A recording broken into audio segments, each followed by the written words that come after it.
So the next 2 or 3 minutes, I want to tell you exactly who I am and where I came from. I came to Bradford in 1967 as an 11-year-old with my father, and I settled in Thornbury. I educated myself here in Bradford, went to Fairfax Grammar School, and in 1973 I joined the Royal Navy. So prior to joining the Royal Navy in 1973, I was Mohammed Bhutta, and the Harry bit came having joined the Navy. They all like to have a nickname for something. They tried the Mo, the Mong, and everything else that went with it, and then somebody said Harry, and here I am. So that's where Harry Bhutta comes from. My journeys have taken me around the world, and also I was in the 1982 Falklands War as well, so I'm a veteran of the Falklands War and the Gulf Wars. I've settled down south for the last 20 years, and been a member of United Kingdom Independence Party for the last 2 years, which I have really connected with. It is a party that I wholeheartedly believe in, and believe in the policies. You will hear around me, I've been around Bradford, and the first thing I hear about UKIP is, the first word anybody says is racist. And I would like to make it clear to everybody here, if this party was the slightest bit racist, I would not be a member of it. So let's get this straight first. There are racists. You may laugh, but let's hear me out. You will find that there are more racists in the other parties, but they are muffled racist. Right? We have the odd one that puts his head above the parapet and says, I'm a racist, and we say, well, thank you very much for letting us know, off you go. Okay? So we, in relation to the other parties, are the least racist of all. Okay? So well, if you don't believe me, right, you will... 30 seconds. And I will make the next 4 weeks, come and talk to me, let's talk about it, and let's clear this air and have a political party that means Britain, for British people, for us, for our children, and that's me. Right now I'm going to fight for you, for us in Bradford, to achieve what our aim is, which is good education and good health service here. I will be fighting. You 3 minutes are up. Thank you. Thank you.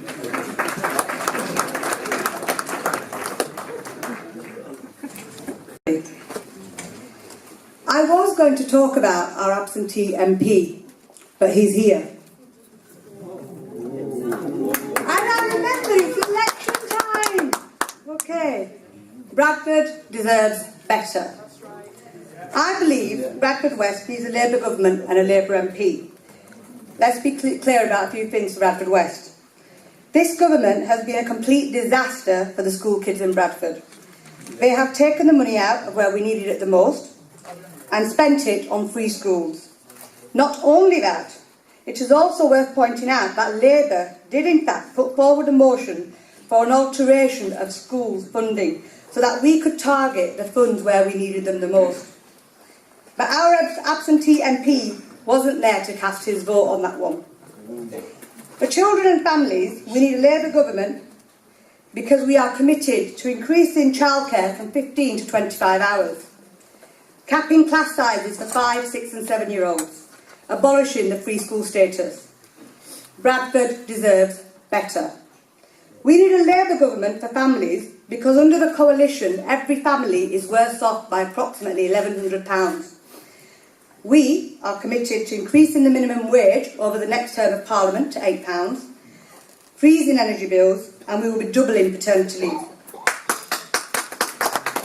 We need a Labour government because the average weekly take-home pay in Bradford is approximately £360, in comparison to anywhere else where it's over £500 a week.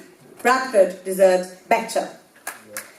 We have a coalition government which has failed miserably in reducing the deficit as promised. I can tell you, if this was a football match, my 3-year-old would hit the back of that net better than the coalition government. The only table Bradford West has gone up in since the coalition is the unemployment table. What we will do, if we come into power, the Labour government will put £9 billion through the LEPs, through the LEPs, to actually devolve what we have at central government. And that £6 billion will actually come so we can make the decisions of where we need to invest it the most. So nobody in London is telling us how we need to grow our community, our businesses. 30 seconds. 99% of businesses are small businesses. We will, for every one corporation tax cut that the Tories are offering, 17 small businesses will flourish. That's where we need to put our investment, in our communities, to create growth. Over the last 3 years, Bradford West has been badly served. We have an absentee MP, and for me, the role of the MP in Bradford West is about being our voice in Parliament. But he's never there, as he's too busy earning loads elsewhere. Your 3 minutes are out. Thank you.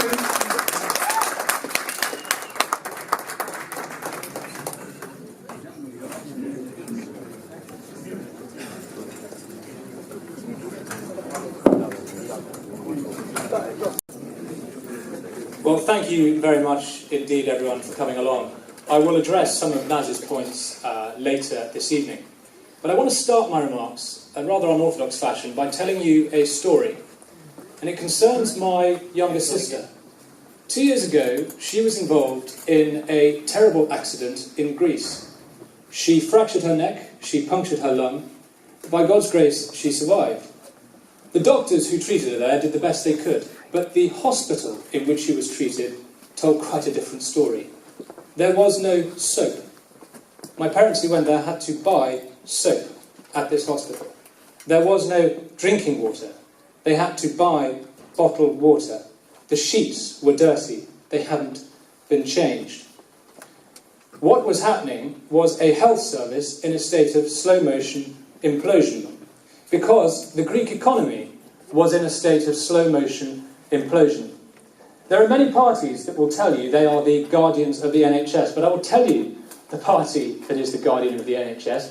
It is the party that is the guardian of the economy. Because without a strong economy, be under no illusions, you have no world-class health service, you have no education system worthy of the name, you have no social services. Now, I think we have a positive story to tell on the economy over the past 5 years. We've created more jobs in this country than in the rest of Europe put together. Here in Yorkshire, more jobs than in all of France. And contrary to Naz's claim, in Bradford, unemployment has fallen by 30% in the past 12 months alone. But it is undeniable that we are starting from a painfully low base.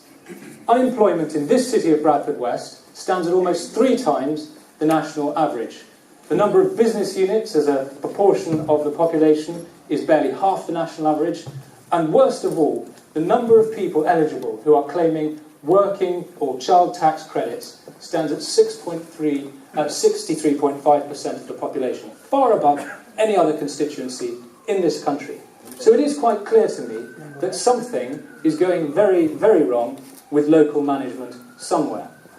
Now, I want to talk about some of the positive things we can do to address this later this evening, and indeed some of the things we are doing.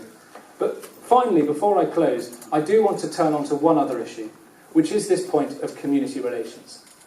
If I were elected in May, 30 seconds, and I could make a positive contribution to trust, respect and understanding between our communities, I think I could look back on my life and say I had achieved something positive.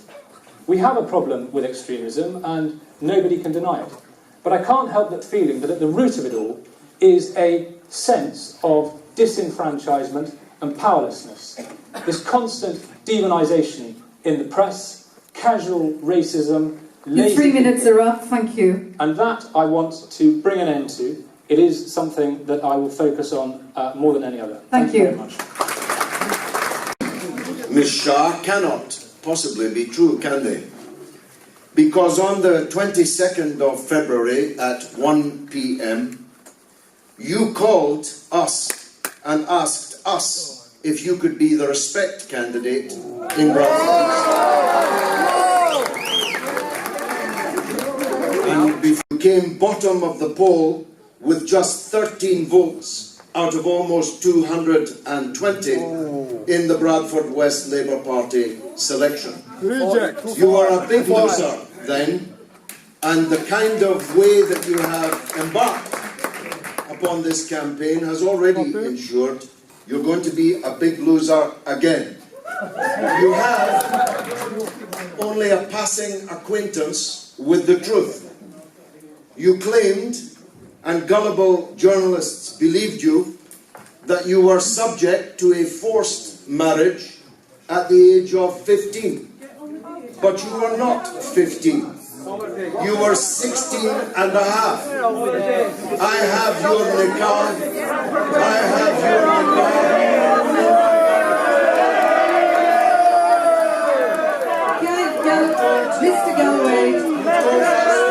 Mr. Galloway, can I have your forbearance, please? I am the chair. I will take this.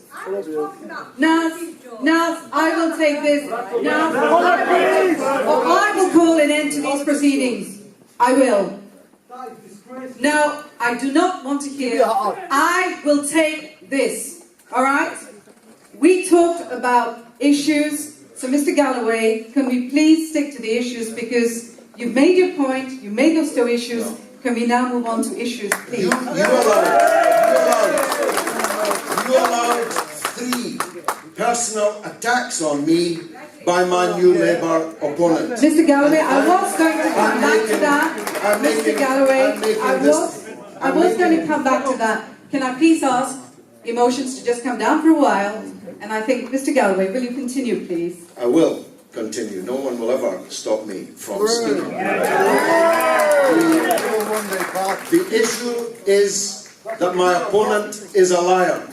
She lied about me. She lied about her age. She slandered this community for her own selfish ends. She played into every stereotype. Every stereotype. 15 seconds before you finish. Well, are you sure? Have you given me injury time for your interruption? All right. No, it is actually. It's 3:10 now. I'm giving you another 20 seconds. Can we please? I need to keep time. I have set politics alight in Bradford. That's why the media are here. We turned Bradford politics upside down. We've shaken the complacency of Labour, which is why they hate us so much. They have betrayed the people here in Bradford and elsewhere in the country. We are the real Labour Party, and that's why they hate us.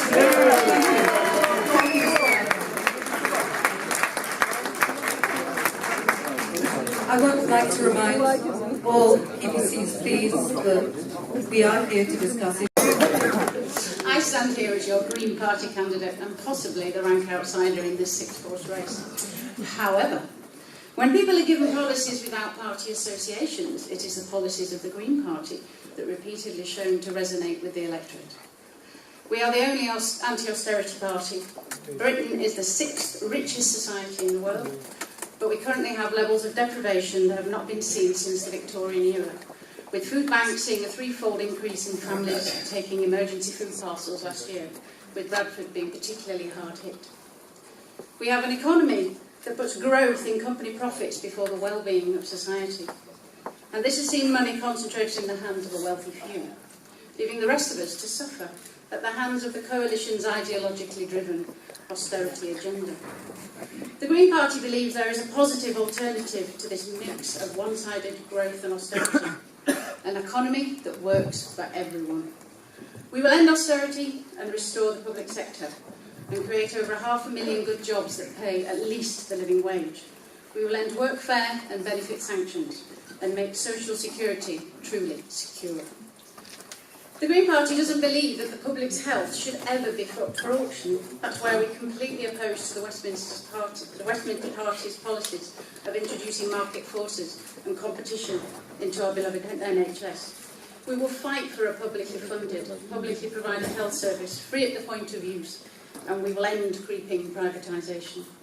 We want every young person to have access to quality education, no matter what their family's income. And that's why we're opposed to the privatisation and commercialisation of schools, colleges and universities. We will scrap university tuition fees and bring back the EMA. We believe that public transport should be run in the interest of passengers and not to make profits for shareholders. And that's why we will return the railways to public hands. We will provide fuel-efficient, locally based transport systems that reduce our carbon emissions and provide fairly priced services, helping people to use their cars less, providing more sustainable transport, like cycling and walking. Many years of underinvestment in housing has resulted in a housing crisis that blights the lives of many. We will invest in new social housing developments with zero carbon standards 30 seconds. and bring empty homes back into use to ensure everyone has access to affordable places to live. We will invest in insulation and microgeneration schemes to help households out of fuel poverty and create jobs. As a proud Bradfordian, I want to see our city become less of a suburb of Leeds and realise its true potential. We have a great spirit of entrepreneurialism and a pride in our ability to work, live and play in communities at the homes of families speaking 140 different languages. Thank you. We have well-beating curries, beautiful countryside, Last sentence, please. and a growing, vibrant young population and a hopeful future.